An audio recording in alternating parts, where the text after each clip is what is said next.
안녕하세요. 남스비입니다. 여러분, 편의점 자주 가시나요? 저는 GS도 가고, CU도 가고, 세븐일레븐도 가고, 여러 편의점 가리지 않고 잘 다니는데요. 여러분, GS하고 CU하고 특허를 가지고 엄청난 싸움을 했는데, 혹시 알고 계신가요? 최근에 재밌는 대법원 판결이 나와서 여러분들께 소개해 드리려고 오늘 영상을 준비했습니다. 네.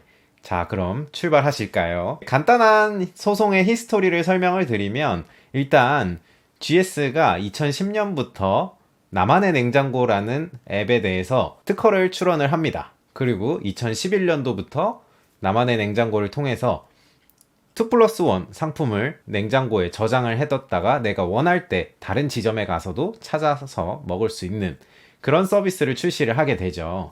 그랬는데 이 서비스를 GS가 특허를 받아가지고 한 8년 정도 독점을 해요. 그런데 CU에서도 이 똑같은 서비스를 하고 싶은 거죠. 그런데 특허를 분석을 해보니까 우리가 잘만 하면 이 특허를 피해갈 수 있을 것 같은데 어떻게 하면 좋을까라고 생각을 하다가 고민을 했겠죠. 그래서 8년이라는 시간이 걸려서 CU에서 좋은 아이디어를 만들어냅니다. 그러고서 GS의 특허를 피해가는 거죠. 그러니까 CU에서는 새로운 방법으로 다른 방식으로 똑같은 서비스를 하고 싶은데 그냥 출시를 하게 되면 GS로부터 소송을 받을 우려가 있고 분쟁이 생길 염려가 있으니까 어떻게 하면 좋을까 하다가 권리범위 확인 심판이라는 걸 청구를 해요. 이게 뭐냐면 나 새로운 서비스 비슷한 거 니네가 하는 거랑 비슷한 걸 하고 싶은데 우리 거가 쟤네 특허에 침해가 되는지 안 되는지 좀 판단해 주세요 라고 특허 심판원에다가 요청을 하는 거예요. 특허 심판원은 그러면 GS의 특허하고 CU의 새로운 서비스하고 두 개를 비교를 해보겠죠. 그래서 비교를 해봐서 이게 똑같다 그러면 너네 특허 침해 될 수도 있다 라는 정보를 알려주거나, 아니면 이거는 서로 다른 서비스이기 때문에 특허가 침해가 될 우려가 없다 라고 알려주게 되는 거죠. 자, 권리범위 확인 심판은 이렇게 마무리를 지을 수가 있겠습니다. 그러면 이제 둘이 어떻게 싸우는지 구체적으로 한번 알아보면 좋을 것 같아요. 일단 제가 특허를 준비해 왔습니다. 그래서 GS가 등록받은 특허는 바로 등록번호 105290 GS 리테일이 특허권자로 나와 있고요. 여기서 발명 내용의 요약을 한번 살펴볼 수가 있어요. 그러면 같이 한번 읽어볼까요? 네. 본 발명은 사용자에 의해 상품에 대한 보관이 요청되면 상품을 제공한 가맹점 단말기로부터 상기 상품의 상품 코드 및 상기 사용자의 식별 정보를 획득하고 상기 획득한 식별 코드, 상품 코드와 연관된 상품 아이콘을 식별해서 상기 상품 아이콘을 저장할 저장 박스를 결정하고 식별 정보에 의해 식별되는 온라인 홈 내에 결정된 저장 박스에 상품 아이콘을 기록함으로써 사용자가 원하는 시점에 상기 저장 박스에 기록된 상품 아이콘을 사용할 수 있도록 하는 휴대단말을 이용한 온라인 상품 관리 서비스라고 볼 수가 있겠네요. 네, 여러분 이게 무슨 말인지 너무 복잡하게 써 있잖아요. 특허가 이렇게 조금 복잡하기는 해도 도면을 보면 아주 쉽게 이해하실 수가 있습니다. 한번 보실까요? 냉장고가 가운데에 아주 크게 있고 왼쪽에는 냉동실 같아요. 월드콘도 있고 누가바도 있고, 그 다음에 오른쪽에는 카페라떼도 있고 주스, 콜드 주스 아시나요? 네, 그것도 들어가 있고요. 그래서 GS의 특허를 요약해보자면 상품을 사용자가 바코드를 찍어서 가맹점에다가 넘겨주면 가맹점에서는 어느 상품을 어디에다 저장할 것인가, 저장 박스라는 거를 결정을 한 다음에 적절한 데에다가 저장을 시켜주는 서비스였던 거예요. 그러니까 말 그대로 아이스크림 같은 거는 냉동실에 저장을 해야 되고 주스 같은 상품은 냉장실에 저장을 해야 되잖아요. 그거를 현실뿐만 아니라 사이버 공간에서도 그걸 저장을 하겠다. 만약에 사용자들이 아주 여러 개의 품목에 대한 쿠폰을 가지고 있다, 30개 정도 쿠폰을 가지고 있다고 하면 내가 아이스크림 먹고 싶은데 라고 했을 때 냉동고의 버튼을 눌렀을 때 다양한 아이스크림 종류의 쿠폰이 나올 거고, 그 다음에 내가 만약에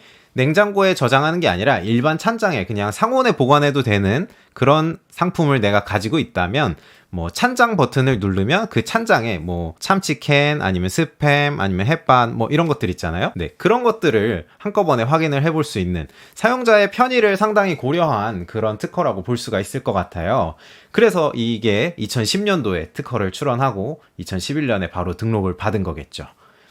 자, 그러면 CU가 하려는 것은 뭐냐? CU는 키핑 쿠폰을 실시를 하고 싶어 해요. 그러니까 키핑 쿠폰은 1 플러스 1 아니면 2 플러스 1 상품에서 내가 지금 먹고 싶은 거는 하나밖에 없는데 그럼 2개 또는 1개를 저장을 하고 싶다 라고 했을 때 상품 바코드를 찍으면 사용자한테 다시 그 쿠폰을 발급을 그대로 해주는 거죠. 그러면 이게 GS의 서비스는 사실 초창기에는 이렇게 냉장고의 형태도 있고 찬장도 있고 해서 쉽게 말하면 좀 싸이월드 같은 느낌이었어요. 홈페이지 그 사이버 공간에다가 뭐 이쪽에는 아이스크림도 놓고 이쪽에는 음료를 놓고 편하게 구분하면서 저장을 하는 그런 시스템에 대해서 등록을 받았는데, 사실 GS에서는 이렇게 등록을 받았지만 이 서비스가 핵심은 그거잖아요. 2 플러스 1 상품에서 하나를 내가 냉장고에 저장을 해두겠다. 그게 가장 핵심이었는데 이제 CU는 초점을 잘 파고든 거예요. 뭐냐면 GS가 등록받은 특허는 냉장고라는 서비스, 뭐 냉장고에 저장하든 아니면 찬장에 저장하든 냉동실, 냉동고 이렇게 구분해서 저장하는 저장 박스라는 그거에 대한 특허를 받은 것이고, CU는 그 눈치를 챈 거죠. 아, 얘들은 저장 박스에 대한 특허를 받은 거네? 그러면 우리도 똑같이 1 플러스 1 또는 2 플러스 1 상품을 고객들을 위해서 자체적으로 저장을 해뒀다가 쿠폰을 발급을 해버리면 원할 때 고객이 찾아가는 그런 서비스를 우리도 실시할 수가 있겠구나 라고 생각을 한 거죠. 자, 그래가지고 특허 심판원에 CU가 먼저 심판을 제기를 하게 됩니다. 이게 아까 말씀드렸던 권리범위 확인 심판을 했는데 2018년 11월에 심판 청구를 해서 CU가 이기고 2019년에 처음 이제 1심 결과가 나온 거예요. 거기서 CU가 승리를 했다. 그러니까 GS는 어떻게 했을까요? 우리는 계속 우리만 쓰고 싶은데, GS가 이게 은근히 강점이라고 하더라고요. 내가 원하는 상품을 한꺼번에 다 받지 않고 키핑 해뒀다가 나중에 다시 돌려받는 이 상품 때문에 GS가 생각보다 엄청 매출에 영향이 있는 것 같아요. 그래가지고 CU에서는 1심 결과가 나왔으니까 2020년 1월에 바로 키핑 쿠폰을 출시를 하게 되죠. 그리고 GS에서는 바로 소송을 제기를 하게 됩니다. 이거 심결이 잘못됐다.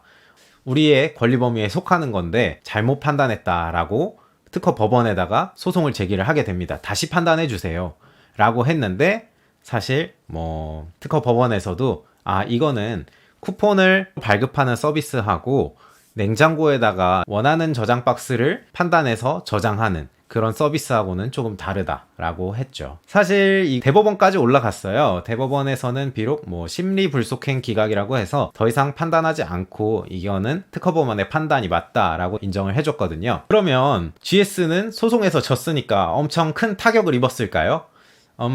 사실 그렇지는 않을 것 같아요. 비록 뭐 소송 비용을 투자를 하기는 했지만 그동안 GS가 2010년도부터 2018년도까지 꾸준히 혼자서만 그 독점적으로 서비스를 이용을 하고 있었거든요. 그렇기 때문에 여러분, 이 사건에서 얻을 수 있는 교훈은 뭐가 될까요?